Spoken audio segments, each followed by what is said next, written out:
Dans cette vidéo, je vais partager avec toi tout ce qu'il faut savoir sur le grand oral du bac. Donc ça concerne les élèves des terminales, que ce soit dans la voie générale ou technologique. Qu'est-ce que c'est l'épreuve? Comment elle se prépare? Comment elle se déroule? Qu'est-ce que le jury attend? Et des conseils pour bien s'y préparer.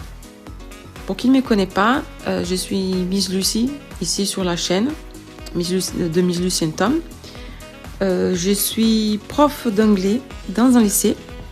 Donc c'est techniquement ma deuxième année dans l'enseignement, si on compte l'année de stage.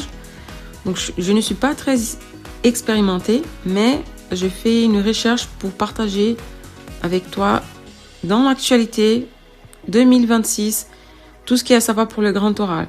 Et j'ai préparé ça, je n'ai pas préparé ça toute seule, j'ai préparé avec des collègues qui sont expérimentés, qui ont déjà fait partie du jury. On a échangé ensemble et on a réuni toutes les informations nécessaires pour t'aider. Je sais que c'est un jour qui vous appréhendez peut-être que ça vous stresse un peu, mais vous inquiétez pas, je suis là pour vous aider en toute sérénité et pour vous rassurer. Une fois qu'on connaît, on se sent déjà mieux.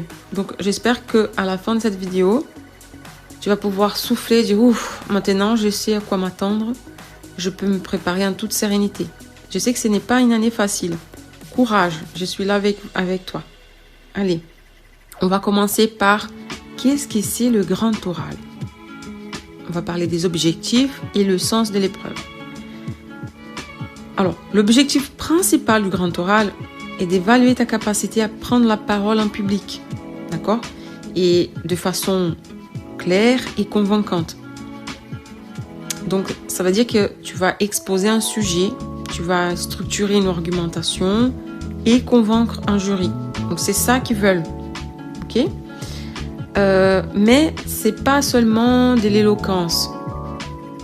C'est comment est-ce que tu mobilises tes connaissances acquises dans tes spécialités. Donc, il faut montrer que tu te sens à l'aise avec les questions que tu vas choisir. Comment tu peux utiliser tes connaissances, les connaissances qui ont été acquises pendant les spécialités pour nourrir une réflexion personnelle, un questionnement ou un projet d'orientation. D'accord? Donc, ça peut être sur ça aussi. Pour de nombreux lycéens, c'est l'occasion de montrer ta maturité, ton esprit critique, ta capacité à réfléchir, à débattre, à argumenter. Donc, toutes ces compétences, elles sont utiles dans l'enseignement supérieur ou toute autre voie future. Ok? Donc, c'est pour ça que c'est important et c'est pour ça c'est à ça que ça sert le grand oral. C'est tout. C'est tout. Donc, en résumé, évaluer ta capacité de prendre la parole en public, démobiliser tes connaissances liées à la spécialité et montrer que tu as de la maturité, l'esprit critique, tu es capable de réfléchir, de débattre et d'argumenter. Voilà. D'avoir une conversation, c'est ça. C'est ça le grand oral. Ok? Je vais te montrer maintenant les modalités parce qu'il faut avoir une structure. Donc, on passe à l'étape suivante. Donc là, je vais te montrer exactement comment ça va se passer le jour du grand oral. Étape par étape. Allez, on y va. La première étape, c'est la sélection des questions. Donc ça, tu vas préparer chez toi, avant d'arriver dans le grand oral. Tu peux commencer à préparer maintenant ça. Tu vas préparer 2 questions. Donc souvent, c'est avec tes professeurs des spécialités. Donc c'est pendant l'année scolaire et c'est en lien avec tes spécialités, bien sûr. Le jour de l'épreuve, c'est le jury qui en choisit une. D'accord? Donc, il faut que tu sois bien à l'aise avec les 2 questions. Parce que si jamais il choisit une avec laquelle tu ne te sens pas très à l'aise, ce n'est pas l'idéal. La durée totale, ça va durer 40 minutes au total. D'accord? On va te donner 20 minutes de préparation et après 20 minutes pour l'oral. On va parler de cette préparation de 20 minutes. La préparation. Donc, pendant ce temps, c'est le temps pour organiser tes idées. Tu vas bâtir un plan, préparer des notes, un support. Donc, ça peut être en forme de schéma, de tableau, des plans, des mots-clés. Et ce support va te servir de mémoire, en aide-mémoire. D'accord? Il n'est pas lu comme un texte complet devant le jury. C'est pour ça que je dis souvent à mes élèves, je préfère que quand ils font des présentations orales, ils peuvent avoir des notes, mais il est préférable de ne pas lire. Parce que si tu maîtrises le sujet, tu es capable d'expliquer avec tes propres mots. Après ces moments de préparation, on va t'accompagner voir les jurys. Donc il y aura 2 professeurs. Un qui est spécialisé dans la discipline que tu as choisi comme spécialité. Et l'autre, il ne connaît rien du tout. Donc par exemple, si tu as choisi spécialité mathématiques, l'autre professeur sera probablement un professeur de français ou histoire géo, EPS, anglais. Tu as compris. Donc l'autre, il ne sait rien. Donc tu vas exposer la question choisie à ces 2 professeurs. Tu vas expliquer pourquoi tu l'as choisi. Présenter ta réflexion, tes arguments. Et pendant tout ce temps-là, tu t'appuies sur ton support. Ensuite, après ces 10 minutes, il y aura un échange. Donc le jury va t'interroger. Et toi, tu dois répondre. Donc tu vas argumenter. Tu peux aller plus loin dans tes idées. Clarifier s'il y a des questions. Tu te poses des questions, c'est pour t'aider. Donc il ne faut pas être stressé, d'accord? C'est sûrement pour t'aider à clarifier un point qu'ils n'ont pas compris. Tu pourras justifier tes idées. Surtout montrer que tu maîtrises ton sujet. Ok? Et que tu sais réagir à des questions. Alors, la notation. Je vais parler de la notation. L'épreuve est notée sur 20. Donc, pour la voie générale, jusqu'à la section 2026, le coefficient est 10. Pour la voie générale. Et pour la voie technologique, c'est 14. Et à partir de la section 2027, le coefficient va baisser. Ça sera de 8 pour la voie générale et 12 pour la voie technologique. Bon, on passe maintenant aux attendus du jury.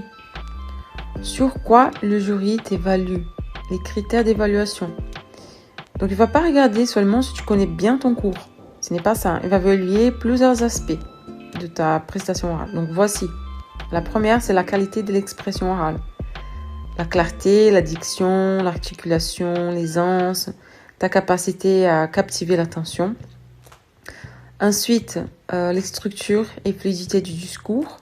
Donc ton plan, la logique, la progression de tes idées, la cohérence. Ensuite, c'est les connaissances et maîtrise du sujet. Donc c'est que tu mobilises de tes spécialités, ta rigueur, tes références, qu'est-ce que tu utilises comme référence, ta compréhension du sujet choisi. Ensuite, c'est la capacité d'argumentation et ton esprit critique. Développer une réflexion personnelle, nuancée, défendre un point de vue, montrer une réflexion construite. Ensuite, c'est l'interaction avec le jury. Donc, comment tu réponds aux questions, comment tu reformules, comment tu rebondis, comment tu dialogues, comment tu montres ta curiosité, ton ouverture d'esprit, tout ça. Et la dernière chose, c'est la pertinence vis-à-vis de ton projet d'orientation. Donc le sujet peut aussi être l'occasion de montrer que tu as réfléchi à tes études ou à ton avenir. Et voilà, c'est ce qui compte pour le jury. Ce sont ces points-là. Bon, maintenant je vais te donner quelques conseils pratiques pour bien se préparer. Maximiser tes chances de réussir. La première chose, choisir des bonnes questions. Donc les questions que tu vas choisir, les 2 problématiques, elles doivent être en lien avec le lien de tes spécialités, mais aussi t'intéresser. Il faut que ce soit un sujet qui te passionne. Donc c'est un sujet personnel qui te motive à être impliqué. Et rien de pire de parler d'un sujet qui ne te passionne pas. Tu peux choisir 2 sujets distincts. Donc un par spécialité ou un sujet transversal qui a un lien entre les 2 sujets. Les 2 spécialités. Donc l'important est que tu te sens à l'aise avec ces choix. Ensuite, le deuxième point, c'est s'entraîner régulièrement. Répéter seul, à 2, devant un jury fictif, devant le miroir. Il faut s'habituer à prendre la parole, anticiper des questions. Et la meilleure façon d'anticiper des questions, c'est de s'entraîner devant quelqu'un. Donc on va dire que tu vas t'entraîner devant quelqu'un qui connaît bien le sujet de ta spécialité. C'est bien parce que la personne en face va te poser des questions que peut-être ton prof spécialiste va te poser comme question, le prof qui connaît le sujet. D'accord ? Souviens-toi, j'avais dit qu'il y avait 2 membres du jury. Donc un qui est le prof spécialiste, il connaît bien le sujet, il connaît bien la discipline de ta spécialité, et l'autre il connaît pas. Donc si tu choisis quelqu'un qui connaît bien, il va te poser des questions qui sont pertinentes. Mais si tu choisis quelqu'un qui connaît pas du tout le sujet, ça peut être intéressant aussi, parce que l'autre prof qui connaît rien, il va peut-être te poser les mêmes questions. Donc c'est intéressant. Une fois, moi j'ai me préparé pour une évaluation quand j'étais élève, et je demandais à ma soeur de m'aider. Et ma soeur, elle ne connaissait pas un sujet, hein. Et elle m'a posé une question, j'ai dit mais non, cette question est trop évidente, enfin ils vont pas, c'est trop bête, la prof va pas demander ça. Eh bien oui, le prof a demandé ça. Et figure-toi que c'était important, c'est une question importante, moi je la sous-estimais. Et tant pis pour moi, parce que ma soeur avait raison. Donc, en pratiquant, ça va te permettre d'anticiper ces questions. D'accord ? Et si tu demandes à quelqu'un qui ne connaît pas du tout le sujet, ça va t'aider à anticiper des questions que tu n'attendais pas du tout. Le prochain pas, c'est de préparer un bon plan. Donc, avoir une structure claire. Et ça, c'est la base de ce que tu fais au lycée, d'accord ? Remarque qu'à chaque fois que tu fais une présentation, tes profs ils vont toujours te dire de faire une introduction avec une problématique, avec des arguments qui s'appuient sur des exemples, et n'oublions pas la conclusion. Donc là, c'est pareil, d'accord ? Ça, c'est la méthodologie. Notez bien ça. Donc, si tu as des références, des exemples concrets pour appuyer tes idées, encore mieux. D'accord ? C'est très, très, très intéressant ça. Le prochain pas, c'est travailler la forme. Donc, comment est-ce que tu articules ? Ton articulation, ta posture, ton ton de voix, ton regard, ta gestion du stress. Donc, tout ça, ça fait la différence le jour de l'épreuve. Le prochain pas, c'est relier le sujet à ton orientation, ton projet personnel. Donc, je peux profiter de l'oral pour montrer tes aspirations, tes motivations, tes projets d'études. Et ça donne du sens à ton oral. Passons à la partie suivante. Pourquoi cette épreuve est importante ? Qu'est-ce qu'elle apporte ? Donc, le grand oral va permettre de valoriser non seulement tes connaissances, mais aussi des compétences essentielles, mais pour toute la vie. Et ça, je dis toujours à mes élèves, l'école te prépare à ça aussi. Donc, quelles sont ces compétences essentielles ? Je parle de la communication, l'esprit critique, l'autonomie, la capacité d'argumentation. Tout ça, ce sont des atouts pour des études supérieures, universités, des concours. Ce qui te permet aussi de montrer ton projet personnel d'orientation. Ça peut être apprécié dans le Parcoursup ou dans les formations qui demandent de la motivation, maturité. Voilà. Le dernier point, c'est que c'est une opportunité de sortir du format bac écrit, contrôle traditionnel. Donc l'oral valorise la réflexion, le relationnel, la capacité à s'exprimer. Et voilà, ce sont des compétences utiles tout au long de la vie. Ça, c'est très important d'avoir tous les documents. Il y a des gens qui ont oublié et tu ne peux pas faire l'épreuve si tu n'as pas les documents demandez. Donc, préparez bien le jour, amenez et sois à l'heure. Ok ? Donc, pour terminer, je partage un outil avec toi. C'est un outil Canopé donné par le gouvernement français. Donc, Lumini. Tu vas sur leur site et là, tu vas trouver toutes les infos concernant le grand oral. Donc, comment préparer. Là, on a des quiz dirigés vers chaque spécialité. Donc, par exemple, on vient ici dans Options et on va donner un exemple concret. Si on clique sur Mathématiques complémentaires, donc là, si on clique par exemple sur les primitives et équations différentielles, on clique sur Commencer le quiz et voilà, on peut s'entraîner comme ça.